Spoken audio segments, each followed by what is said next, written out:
were the chosen one! It was said that you would destroy the Sith, not join them! Bring balance to the Force, not leave it in darkness! Flashback. Helldivers drop on us like fresh air. Cool, player-centric.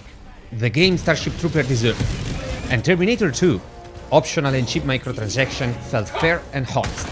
The overall humble approach of Arrowhead gave us hope. When hope was gone. But then the PSN gate changed it all. I'm sorry. And Fan Police. I just hope I haven't let you down. And Unexplained War Bonds. And I have to carry that burden with me for the rest of my life. And Escalation of Freedom. Come on, that thing sucked ass. And you swallow. But the 60 days of patches saved Helldivers. The game was back. And the Illuminates came. But now, again? Why? Arrowhead just loves shooting its own foot. And we're all a bit on edge. The crossover is here. They used to say they have done it only if it made sense. We actually don't think it really does, but that's for another video. Today, we speak of something else. This is my first visit to the... Yeah, your favorites. Aesthetic and gameplay stuff. New weapons, new armors. But on the Superstore, instead of a Warbond. Maybe because they've just released Urban Legends. And by the way, a Killzone Warbond would have cost twice the others or more. That would have been really bad to see. But the Superstore page is timed. So, how should we feel about that? Should we be angry? Let's speak about the money. We may not be the math bros, but the whole package costs 2000 super credits, while a Warbond is just the half, while also containing 300 super credits, so it's 2000 against 700, almost 3 times as much. By the way, usually packages are balanced mostly on gameplay items, and the gun and the armor alone cost 164% of a Warbond. Yeah, it's kind of a Gold Zone crossover, but wait, I'm smelling something shady. A presence I've not felt since... Oh, it's you!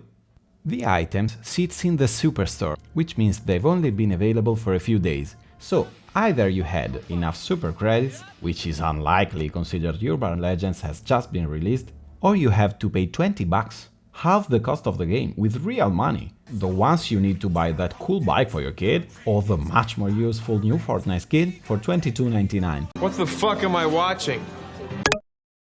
If you like our content, be sure to leave a like and subscribe. Thank you very much. Now back to the video.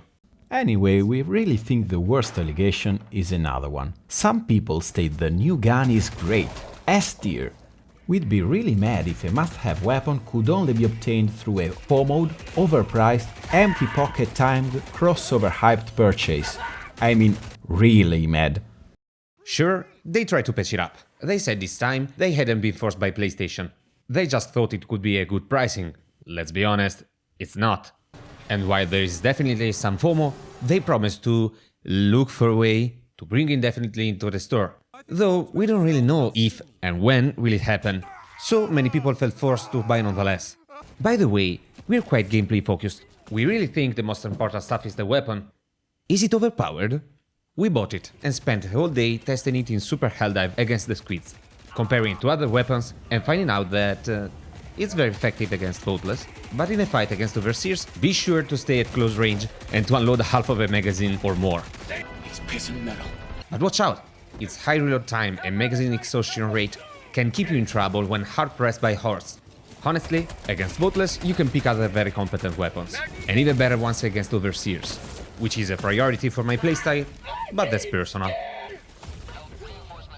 To summarize, no, it's not a must-have. Don't smash your head against the wall if you missed it. I have to say, nice job Arrowhead. A weak gun would have pissed off buyers. If overpowered, FOMO would have skyrocketed, growing mad everyone else and establishing the game as a pay-to-win. They chose to make it good, a safe option. Now, is it really overpriced? It is, no doubt. But consider it's not just a weapon bundle, it's a crossover bundle. You're also buying its uniqueness and mood, not just the raw stuff. We think they're pushing their luck a tad. The price was too high, everyone saw that, and giving up for free the rest of the package doesn't fully fix it. To the barricades then, is Arrowhead a greedy corp feeding on us as everyone else? Let's see. We read this many times online, but to be honest, that's a misplaced expectation. Helldivers 2 is a wide game with a wide player base that requires a significant server base. It's got more than 100 employees. Do we really think they can survive and keep making new content if nobody pays a cent? In a traditional game, the developers invest a large amount of money at their own risk to make the game. Then they go live, hoping they have a great launch, reaping what they spent. But afterwards, costs are close to nothing, so they don't need to keep the players engaged. Then everything they gain can be invested in the next game, or if they can't, they just close or get bought by someone bigger. It's been done for decades, but it's risky, especially consider how much AAA games cost to make. That's why they found a less risky model, called Game as a Service, such as Fortnite or, indeed, Helldivers 2. We will now speak of a legit business model, not the manipulate and scam stuff that's been so popular nowadays. In a Game as a Service, they can spend less upfront, but they keep spending after release to make new content to keep the players engaged, so that they can keep gaining until the game is online. On a financial standpoint, it works great, when you don't mess up. Also, the players spend little amounts of money for many times, which feels better, while the developer has a constant revenue. Everyone's happy, right? Not really. While this model can easily be exploited to force people to pay more than they wish to, even legit free-to-play games have to use microtransactions to cover the initial costs. So they kinda have to charge more and be more aggressive towards the players. While if you spend something to buy the game, the development costs are covered, and you only have to repay the cost to keep updating. But they have to make someone pay something. If everyone could have everything for free, the game would be short-lived. And Arrowhead too. Unfortunately, someone has to spend on the game, and they have to lay some bait. We can learn something on the future of Helldivers from this event. They can't make paid chunks or missions. That would be catastrophic. So these kind of bundles may be required for them. But wait, we already have the war bonds. We do, but war bonds are regular events. They are expected, so they're kinda boring. Crossovers and new kind of special events draw more attention, they carry more value and can be better monetized. We should accept that. As long as they're fair. They shouldn't force us to buy with scammy tactics. The idea of a crossover bundle with higher prices is legit, but shady communications and FOMO are not. Arrowhead, you made something great this year. Don't fuck up with players' trust. Please.